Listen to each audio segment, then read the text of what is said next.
Hello guys, good morning. So papunta pala ko ngayon sa cabins namin guys. Mag-ano ko ng second update. Pero tingnan nyo guys, oh, ang ganda ng rainbow. Ito guys, oh, ganda. So last update ko sa cabins namin guys, bali nung guys 2 weeks ago. So ngayon update ko na naman kayo ulit kung ano na yung status na, kung gaano na siya kalalaki. Pero tingnan nyo na yung view guys, oh, ang ganda talaga.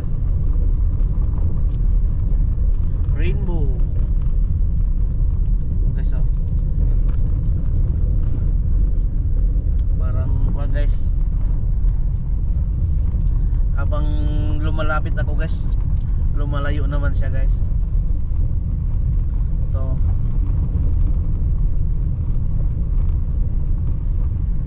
yung kanya guys, ang ganda. So dalawa yung i-update ko ngayon guys, yung Woonbok tsaka yung cabbage. Pero uunahin ko naman muna pag-update yung cabbage guys, then isunod ko yung Woonbok.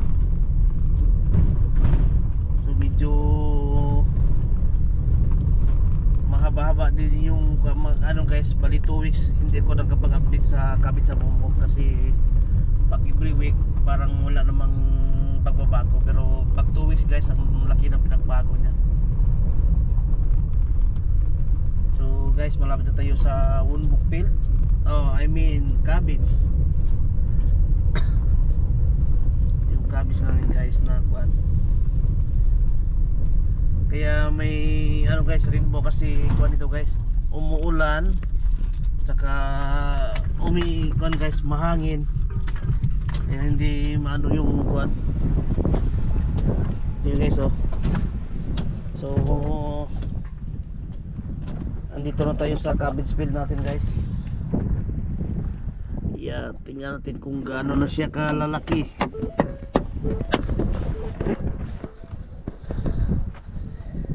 So ito na siya guys, oh.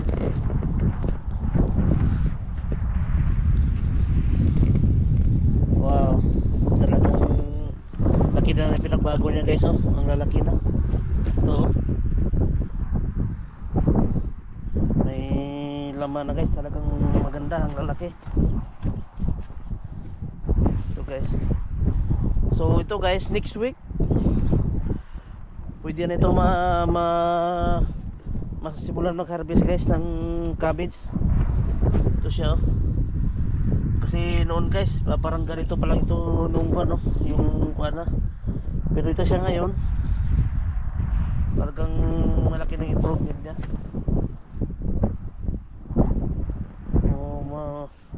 Ang laki na pinagbago siya guys, oh.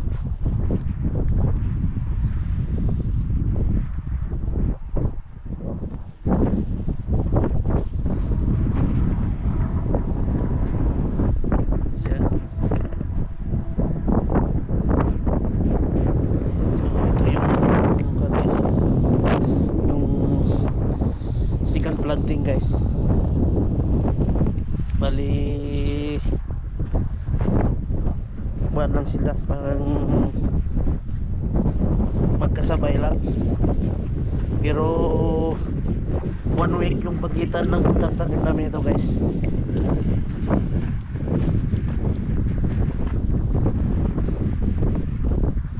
Kaya yung gap niya, bali pag-harvest niya 1 week din yung gap niya pag-harvest.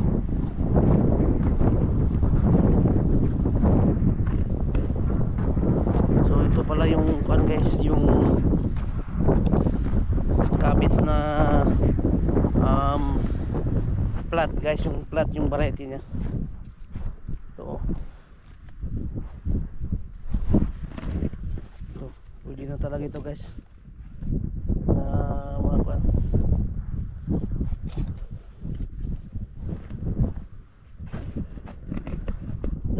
dami ng malalaki oh.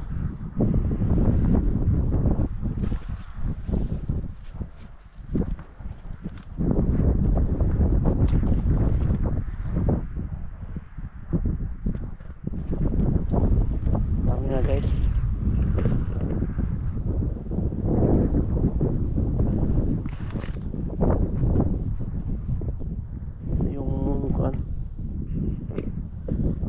Bali malalaking variety ito guys. Ito yung tinatawag namin na Supreme Vantage, yung variety siya, pero ito malalaki.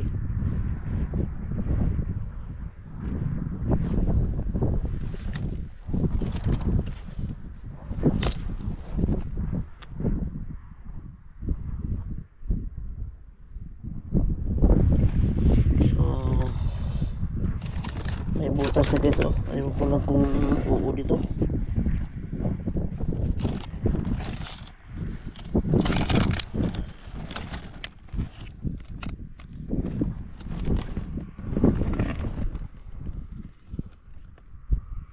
So last week naman guys, malinis naman ito, pero ayaw ko lang ngayon bakit may butas yung dahon. Kaya pagkan guys, tingnan mo yung likod ng dahon kung may makita ka umuod. Ito yung palatandaan na kung siya.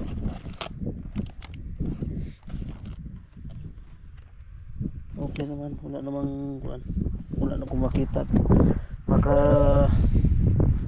na-sprayhan ito guys nung kuan Sabado, kaya pero kuan na siya. Yung iba may butas na yung dahon.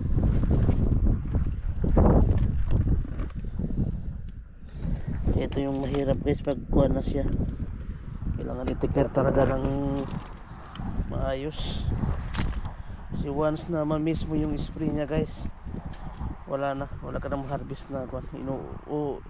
Kakainin na ng uod lahat.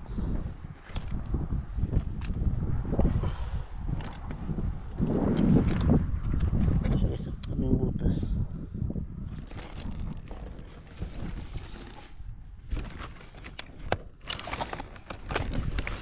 Ito yung titingnan mo guys sa loob, sa labas ng dahon.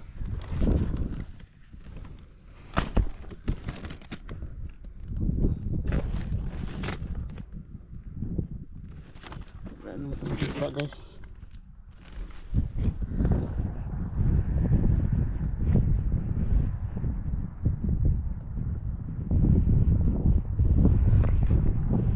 Baka napatay na yung uod siguro.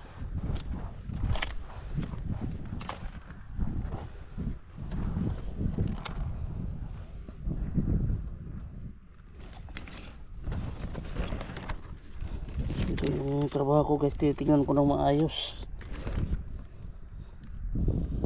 Baka may uod na makalusot. Mahirap na.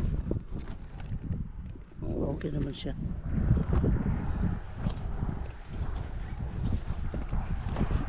Kasi pag ganyan guys, may makita kang uod,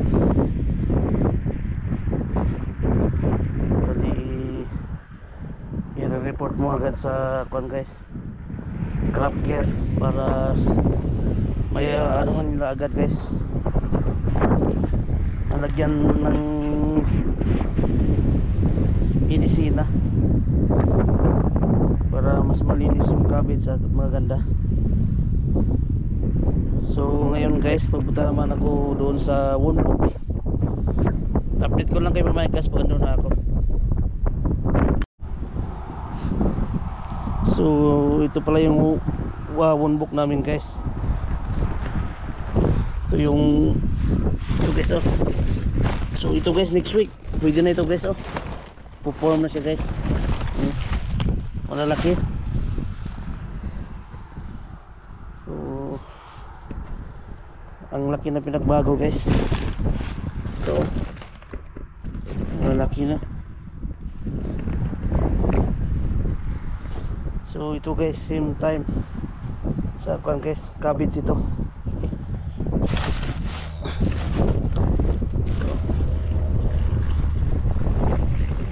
Lalaki na niya guys.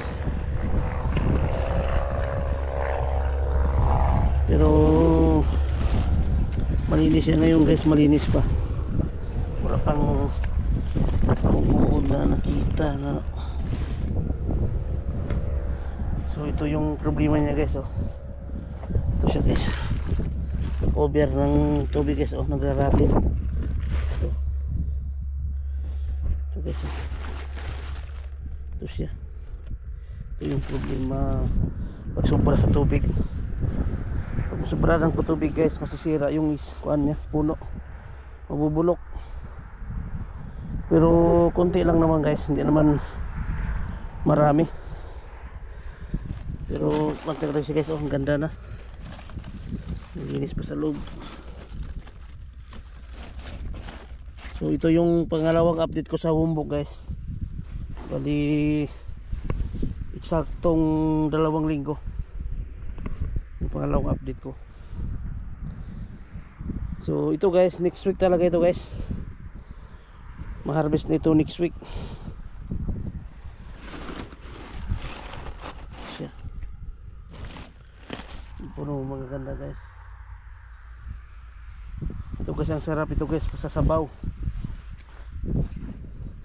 Sabaw or kaganda pang sahog sa pansit or pang kimchi. Ito guys, oh.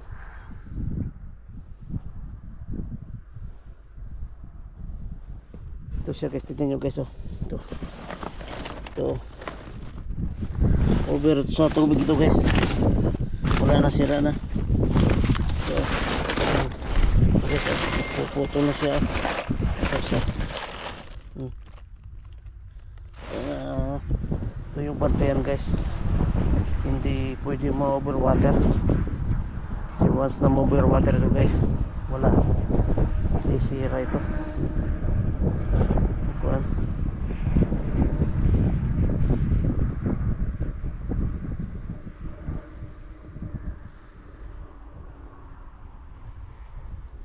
So ito lang muna ngayon guys. Yan, mamaya guys, mag-harvest kami ng bell pepper guys, or bell pepper or atsal. So ipakita ko sa inyo mamaya guys. So hintay-hintay na kayo guys, kasi medyo umuulan, kaya mamaya ng konti pag maganda yung panahon, mag-harvest kami ng bell pepper. So guys, ulit tayo sa bell pepper guys. So nag-harvest sila ngayon. Yes, oh. Ito siya guys, yung bell pepper namin ito guys, green. Ito, ang sarap ito guys, ang kuan. Pwede ito guys, kuan lang, ihaw. Pwede na ito guys, masarap ito. O pang sahog sa pansit sa kuan. Pero ito guys, maganda ito guys talaga. Walang problema ito.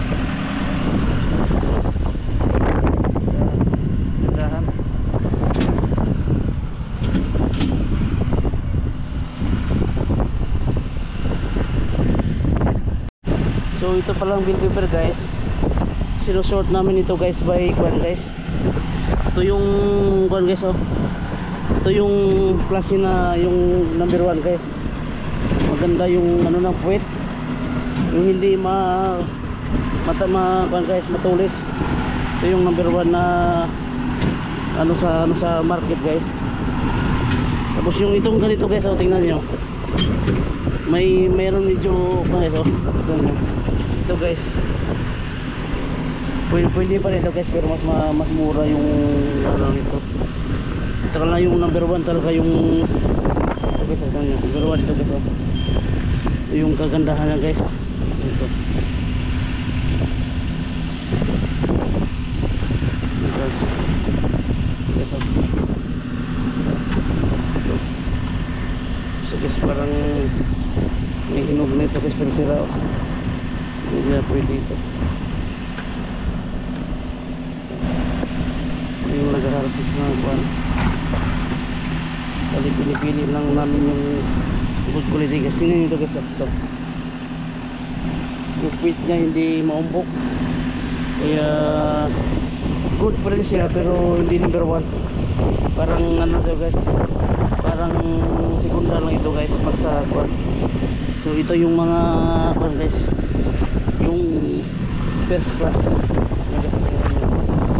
Ganda yung first class. So ito guys, bali pangalawang harvest pa lang namin ito. Bali ito meron siyang mga 5 or 5 harvest yung bill paper pag sa kwan pa at sal. Ito ganda yung quality no, ang kwan talaga good sa market.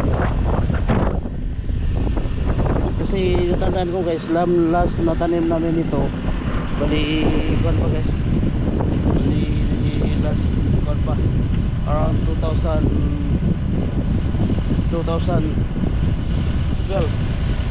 Din ngayon na kami nagtanim ulit, medyo matagal yung pero goods na goods, ganda ngayon no.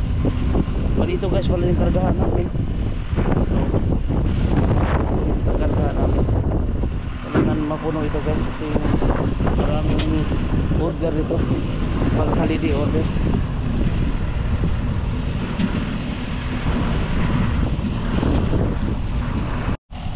So ito yung ano ng bill paper namin guys. So ito, tingnan nyo guys yung bunga, daming malalaking bunga. So pinipilian lang namin yan guys. Oh, bali isang puno may mga kulang-kulang sa bunga. So bali ito guys. Oh, yung bunga. Bali yung harvest muna guys yung nasa ilalim kasi yun yung first fruits. So yun yung mas matanda. So guys so yun guys ang ganda niya. So mayroon lang akong kan guys, 5 tao na nag-harvest sa kakarga natin. Guys, mga yung bunga na sumusukwan ito, laging nagigit pa guys, goods na goods pa sa market. So namis na guys. Yung bunga nagtago dito, ganda oh. Ito yung number 1 guys na quality. Yun talaga may iwasan na guys na kwan na minsan yung pangbunga nagtatago, mahirap hanapin. Good